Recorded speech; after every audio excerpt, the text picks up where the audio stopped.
పసిడి ప్రియులకు good news. Iran Israel కాల్పుల విరమణ ప్రకటనతో అంతర్జాతీయ మార్కెట్లో బంగారం ధరలు భారీగా పడిపోతున్నాయి. సేఫ్ ఇన్వెస్ట్మెంట్ అనే ఆకర్షణ తగ్గడంతో హైదరాబాద్లో ఒక్కరోజే 850 తగ్గింది. పైగా గత వారం రోజులుగా బంగారం ధర పెరగట్లేదు. ఈ క్రమంలో దేశీయ, అంతర్జాతీయ బులియన్ మార్కెట్స్లో బంగారం, వెండి ధరలు ఎలా ఉన్నాయో ఇప్పుడు చూద్దాం. 2 రోజుల క్రితం డొనాల్డ్ ట్రంప్ ఇరాన్ ఇజ్రాయెల్ మధ్య కాల్పుల విరమణపై ప్రకటన చేశారు. దీనితో ప్రపంచవ్యాప్తంగా శాంతి వాతావరణం నెలకొంది. ఈ సానుకూల పరిణామంతో బంగారం తన ఆకర్షణను కోల్పోయింది. డిమాండ్ తగ్గడంతో ధరలు పతనమవుతున్నాయి. మరోవైపు యుఎస్ ఫెడ్ కూడా వడ్డీ రేట్లను స్థిరంగానే ఉంచింది.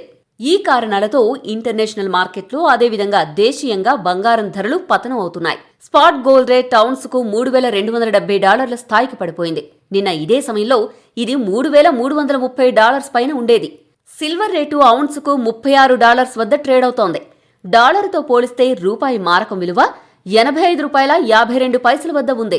దేశీయ మార్కెట్లైన హైదరాబాద్లో ఒక్కరోజే బంగారం ధర 850 తగ్గింది. 22 క్యారెట్ల బంగారం తులం 89,850కి చేరింది. గత వారం రోజులుగా ధరలు తగ్గుతూనే ఉన్నాయి.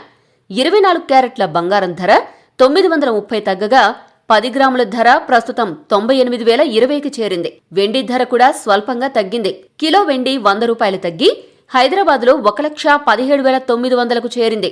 ఇది కూడా గత 10 రోజులుగా తగ్గుతూనే ఉంది.